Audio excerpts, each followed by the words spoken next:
Baz Luhrmann's Moulin Rouge is not just a film, it's a sensory assault, a frenetic collision of color, sound, and emotion that redefined the musical genre.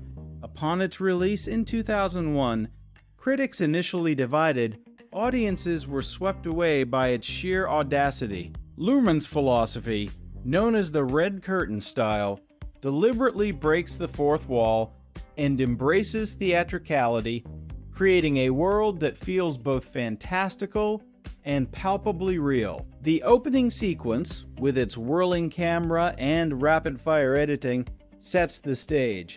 This is not a passive viewing experience, but a dare to be engulfed. This essay argues that the film's enduring power lies not in its adherence to classical musical conventions, but in its revolutionary merger of anachronistic pop songs, operatic tragedy, and hyper-stylized visuals to explore timeless themes of love, art, and sacrifice. We will dissect its narrative structure, visual language, and musical pastiche to understand why it remains a daring masterpiece.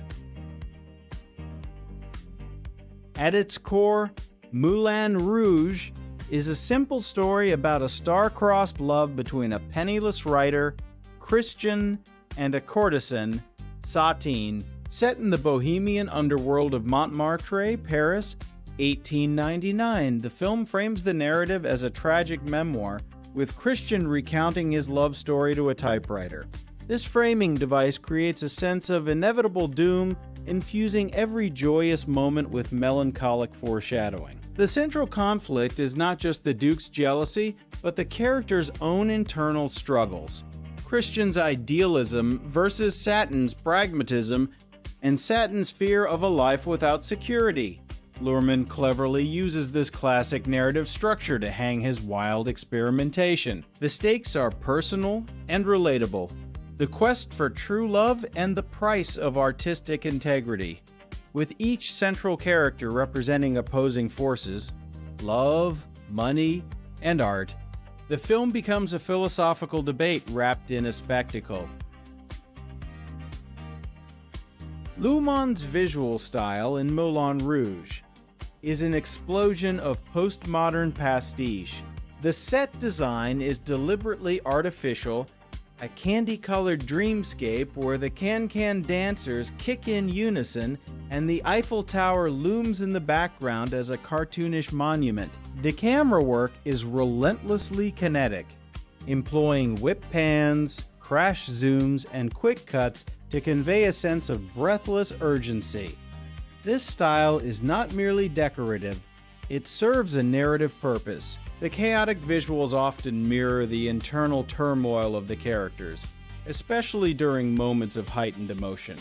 In contrast, when Christian and Satine are alone, the camera slows down, the colors soften, and the mise-en-scène becomes more intimate. This constant visual shift from chaotic to serene creates an emotional whiplash that keeps the audience engaged and mirrors the volatile nature of their love story. Luhrmann effectively turns the screen into a living canvas, painting with light and motion as if to demonstrate the intensity of first love. The genius of Moulin Rouge resides in its groundbreaking musical pastiche. Luhrmann and his team, including musical director Craig Armstrong, took iconic pop songs from the 20th century and recontextualized them within a 19th century setting.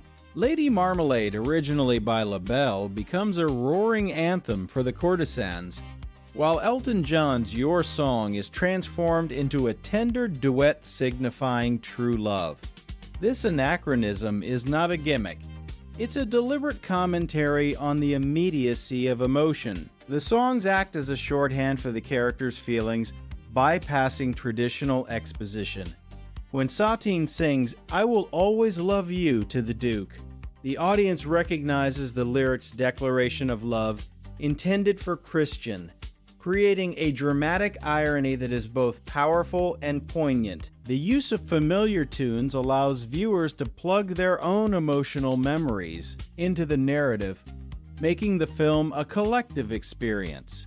The unexpected mashup of songs, from T-Rex to the Beatles, creates a new artistic language that speaks directly to the modern audience.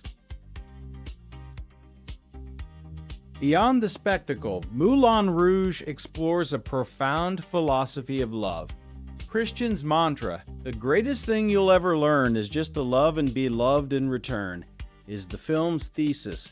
However, Luhrmann complicates this idealistic sentiment by juxtaposing it with brutal reality. Satine's love is entangled with her fear of death and her duty to the Moulin Rouge. She initially becomes a courtesan to escape poverty, but her love for Christian teaches her that a life without love is worse than death. This philosophical conflict is dramatized in the musical numbers, particularly in One Day I'll Fly Away, where Satine expresses her longing for freedom from her gilded cage. The film suggests that love is not a simple escape from reality, but a force that must be fought for, often requiring immense sacrifice. The ending, where Satine dies in Christian's arms, is not nihilistic but transcendent. Her love elevates him and completes their story. The film argues that love is worth the pain and that its very transience makes it beautiful. The film also offers a sharp critique of consumerism and the commodification of art and love. The Duke, representing wealth and power, attempts to buy Satine's affection and control the artistic direction of the Moulin Rouge. His financial patronage threatens to turn the Bohemian theater into a commercially driven spectacle, stripped of its artistic soul. Satine is essentially a product to be acquired, and her body is the currency of the Moulin Rouge. Luhrmann shows how capitalism infects even the most private of emotions, forcing Satine to make a tragic bargain. Her love for Christian versus her survival and the survival of her artistic community. In the end, the Duke fails to possess Satine's heart, but his interference leads to her downfall. This social commentary adds depth to the film, elevating it from a simple romance to a story about the eternal struggle between artistic integrity and commercial success, a theme that resonates deeply in the world of cinema and entertainment.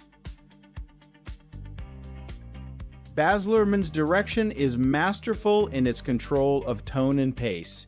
Despite the apparent chaos, every shot is meticulously crafted. He uses a technique of hyper-reality, amplifying colors, sounds, and emotions to evoke a dreamlike state. The film's sound design is also crucial. The constant music, even in non-musical scenes, creates a seamless flow between dialogue and song. Luhrmann also employs classical film tropes like the meet-cute and the love triangle, but subverts them by presenting them in a heightened, almost parodic manner. For instance, the initial meeting between Christian and Satine is farcical, with mistaken identity and a dwarven doctor. Yet, it quickly transitions into a romantic duet, establishing their immediate connection. The supporting characters, like Zibler and Toulouse-Lautrec, serve as both comic relief and narrators of the bohemian spirit, guiding the audience through this world of excess and passion. Nicole Kidman and Ewan McGregor deliver career-defining performances. Kidman's Satine evolves from a guarded courtesan to a vulnerable, self-sacrificing lover. Her rendition of "Diamonds Are a Girl's Best Friend" is a spectacle of glitz, but it's her softer moments, like singing "Come What May" with Christian, that reveal her inner turmoil. McGregor's Christian is equally compelling, capturing the naivety and passion of a young romantic. His singing voice, a surprising revelation, adds authenticity to his character's artistic soul. The chemistry between the two is palpable, creating a believable and heartbreaking romance. Their dedication to the physicality of the roles, from the demanding dance numbers to the emotional expression in their eyes, anchors the film's fantastical elements in real emotion. Without their commitment, the film could have easily become a shallow parody, but they make it a tragic opera. The production design and costume work in Moulin Rouge are nothing short of phenomenal, creating one of the most visually striking films ever made. The Moulin Rouge nightclub is a vibrant, opulent space filled with opulent red velvet, giant elephant statues, and glittering chandeliers.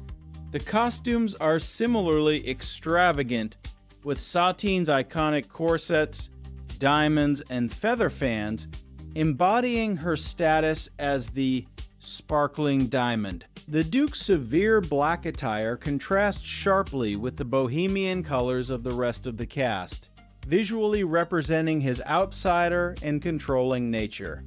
Every frame is packed with detail, from the Art Nouveau posters to the hand-painted backdrops, which invite repeated viewings. This visual richness is not merely ornamental. It reinforces the film's themes of excess, desire, and performance. The way characters dress, how they occupy space, and the objects they surround themselves with all contribute to the narrative and thematic depth. In conclusion, Moulin Rouge stands as a monumental achievement in cinematic history, a bold fusion of music, theater, and film that challenges conventions and evokes profound emotional responses. It is a film that dares to be excessive, to be unapologetically romantic, and to be fiercely intellectual. Its legacy is evident in the countless films and stage productions it has inspired, yet none have captured its unique alchemy. The film's relevance persists because it speaks to the eternal human experience of love, loss, and the pursuit of art. Luhrmann's audacity, combined with stellar performances and a soundtrack that bridges generations, ensures that Moulin Rouge remains not just a movie, but a phenomenon. It demands that we, as viewers, give in to its magic, to believe in the transformative power of love and music, even when faced with tragedy. For that, it will continue to enchant audiences for decades to come.